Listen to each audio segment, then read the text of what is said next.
세상을 볼 수 있는 눈.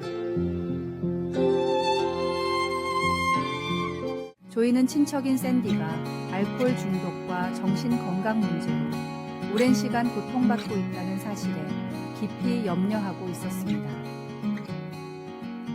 어느 날 샌디의 상태가 심각하게 악화된 것을 느낀 조이는 샌디의 아파트를 찾아갔습니다. 문을 두드렸지만 아무런 응답이 없었고 집안은 조용하기만 했습니다. 샌디를 찾기 위해 다른 친척들과 함께 수색 계획을 세운 조이는 조용히 기도했습니다. 하나님, 제 눈에 보이지 않는 것을 보게 해주세요. 그들이 아파트를 떠나려 할 때 조이는 문득 창문 쪽으로 시선을 돌렸습니다. 그때 커튼이 살짝 움직이는 것을 발견했습니다. 샌디가 그 안에 있다는 확신이 들었습니다. 즉시 긴급 구조 요청을 하여 샌디를 안전하게 구출할 수 있었습니다. 이 사건은 조이에게 기도의 힘이 얼마나 큰지를 다시 한번 일깨워 주었습니다. 성경에서 엘리사 선지자의 이야기는 이와 유사합니다. 아람 군대가 도시를 포위했을 때 엘리사의 사환은 두려움에 떨었습니다. 하지만 엘리사는 그 사환의 눈을 열어주기 위해 기도했고 하나님은 그에게 영적인 세계를 보여주셨습니다. 마찬가지로 조이는 하나님이 작은 커튼의 움직임을 통해 샌디가 안전하다는 징후를 보여주심으로써 희망을 주셨다고 믿습니다. 이 사례를 통해 우리는 우리의 주변, 사랑하는 사람들, 그리고 공동체에서 일어나는 일들에 대한 더 깊은 이해를 위해 영적인 통찰력을 구하도록 도전받을 수 있습니다. 하나님은 우리에게 그분의 사랑과 진리, 그리고 자비를 나누게 하실 것입니다. 말씀. 기도하여 이르되 여호와여 원하건대 그의 눈을 열어서 보게 하옵소서 하니 여호와께서 그 청년의 눈을 여심해 그가 보니 불말과 불병거가 산에 가득하여 엘리사를 둘렀더라. 찬송 293장. 주의 사랑 비칠 때에 기도. 하나님, 다른 이들과 나눌 수 있도록 하나님의 사랑과 은혜를 볼 수 있는 눈을 열어주소서. 저를 짓누르는 상황에 관해 하나님의 진리에 눈을 뜨게 해주소서. 아멘.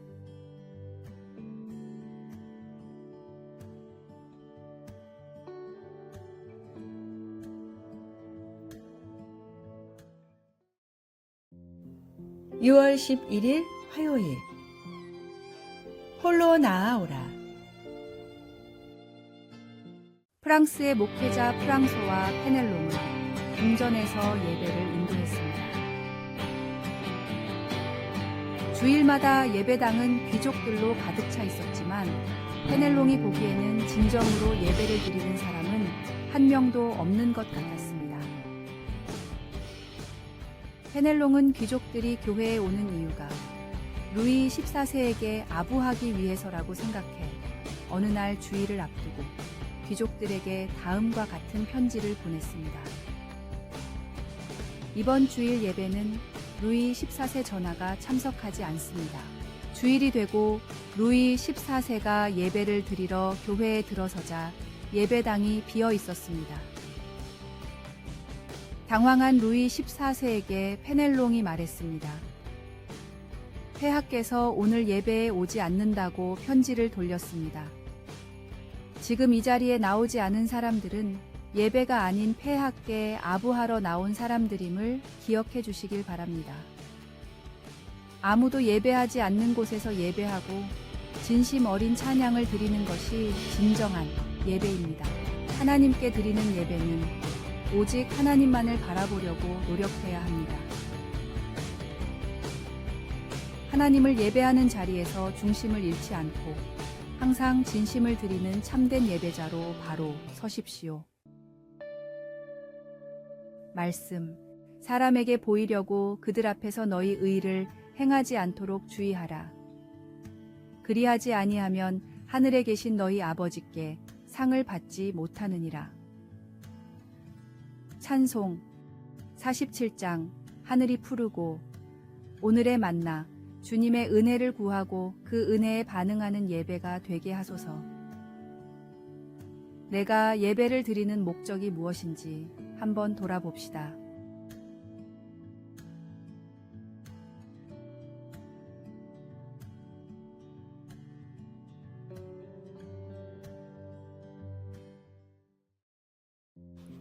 (6월 12일) 수요일 하나님이 주신 여러 가지 은사. 요즘은 많은 사람들이 성격 유형 검사에 대해 관심 있게 말합니다. 한 사람이 나는 ISTJ입니다 라고 말하자 다른 사람이 나는 ENFP예요 라고 합니다. 이걸 잘 모르는 사람은 어리둥절한 이야기입니다. 그런 검사 방법들로 우리의 성향이나 장단점을 조명하면서 우리 자신과 다른 사람들을 이해하는 데 도움을 받을 수 있다면 좋다고 생각합니다. 남용되지만 않는다면 그 검사들은 하나님이 우리의 성장을 돕기 위해 사용하실 유용한 도구가 될 수 있습니다. 성경은 성격 유형 검사 같은 것을 제공해 주지는 않지만 각 개인은 하나님 보시기에 고유한 존재라는 것을 단언하고 있으며 우리가 하나님 나라에서 다른 사람들을 섬길 수 있도록 어떻게 하나님이 우리에게 고유한 성품과 은사들을 주셨는지 보여주고 있습니다. 바울은 로마서 12장 6절에서 우리에게 주신 은혜대로 받은 은사가 각각 다르다라고 하면서 이 생각을 풀어놓기 시작합니다. 바울은 우리 자신뿐만 아니라 그리스도의 몸인 하나님의 백성들을 섬기도록 그런 은사들을 주셨다고 설명합니다. 그 은사들은 우리 안에서 그리고 우리 모두를 통해 일하시는 주님의 은혜와 선하심의 표현이며 우리 각자가 하나님의 사역을 위해 쓰이는 고유한 그릇이 되게 해줍니다. 말씀. 대답하여 이르되 내 마음을 다하며 목숨을 다하며 힘을 다하며 뜻을 다하여 주 너의 하나님을 사랑하고 또한 내 이웃을 내 자신같이 사랑하라 하였나이다. 찬송 196장 성령이여 은사를. 기도. 하나님 아버지, 저에게 여러 가지 은사를 주셔서 감사합니다. 하나님 나라에서 다른 이들을 사랑하고 섬기기 위해 제게 주신 방법들을 받아들일 수 있도록 도와주소서. 아멘.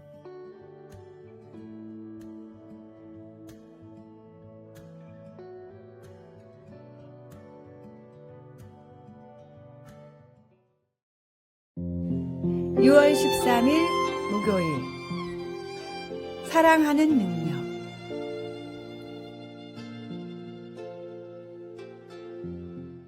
다섯 가지 사랑의 언어를 쓴 베스트셀러 작가이자 전문 카운슬러인 게리 체프먼은 가장 풍요로운 인생을 사는 사람은 사랑을 주는 법을 아는 사람이라고 합니다.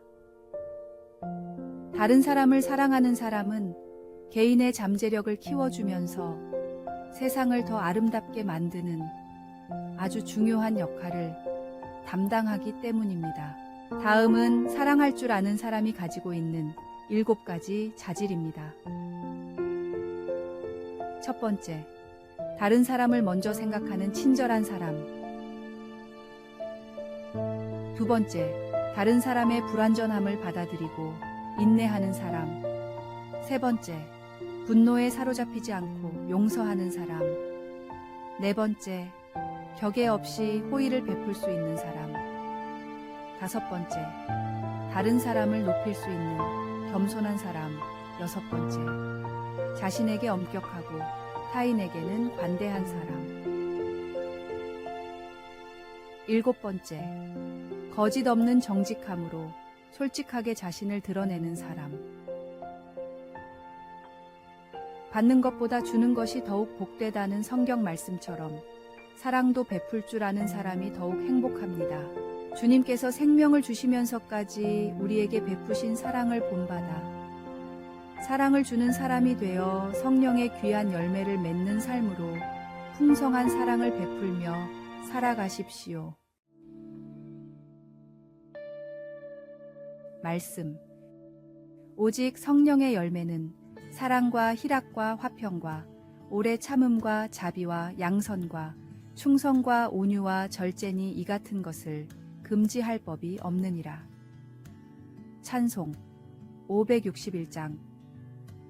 예수님의 사랑은 오늘의 만나 주님을 통해 먼저 사랑하는 법을 배우게 하소서. 다른 사람들을 인정함으로 사랑을 전합시다.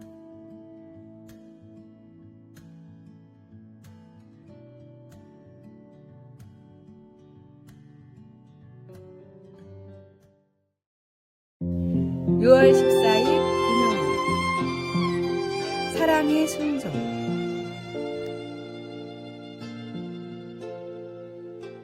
어떤 부부의 결혼식 중에 목사님이 죽음이 갈라놓을 때까지 남편을 사랑하고 존경하며 순종하기로 약속합니까? 하고 물었습니다. 신부는 옆에 있는 약혼자를 쳐다보며 순종이라는 단어에 대해 몇 초간 생각했습니다. 우리는 사랑과 존경으로 맺어진 것이지 결혼 서약이 암시하는 것처럼 맹목적인 순종으로 맺어진 것이 아니기 때문이었습니다. 그러나 신부는 이내 곧 순종하라는 말씀에 예라고 대답하였습니다. 오랜 결혼 생활 동안 하나님은 순종하라는 말에 대한 거부감이 부부 사이에 아주 복잡한 관계와 아무 상관이 없다는 점을 깨닫게 해주셨습니다. 순종의 의미를 복종이나 강제적인 굴복이라고 생각하는데 성경은 그런 의미로 말하지 않습니다. 오히려 성경에 나오는 순종이란 말은 우리가 하나님을 사랑할 수 있는 여러 방법들을 표현하고 있습니다. 예수님은 너희가 나를 사랑하면 나의 계명을 지키리라고 말씀하셨습니다. 예수님은 우리가 주님을 지속적으로 사랑하고 주님과 친밀한 관계를 맺고 있을 때 성경 말씀을 순종할 수 있다는 것을 보여주셨습니다. 예수님의 사랑은 이기적이지 않고 무조건적이며 절대로 강압적이지 않습니다. 우리의 모든 관계 속에서 주님을 따르고 공경할 때 성령님은 주님께 순종하는 것이 신뢰와 경배를 드러내는 지혜와 사랑의 행위임을 깨닫도록 도와주실 것입니다. 말씀. 나의 계명을 지키는 자라야 나를 사랑하는 자니 나를 사랑하는 자는 내 아버지께 사랑을 받을 것이요 나도 그를 사랑하여 그에게 나를 나타내리라. 찬송 312장. 너 하나님께 이끌리어. 기도. 사랑하는 예수님, 성경 말씀에 순종함으로 하나님과 다른 이들을 사랑할 수 있도록 도와주소서. 아멘.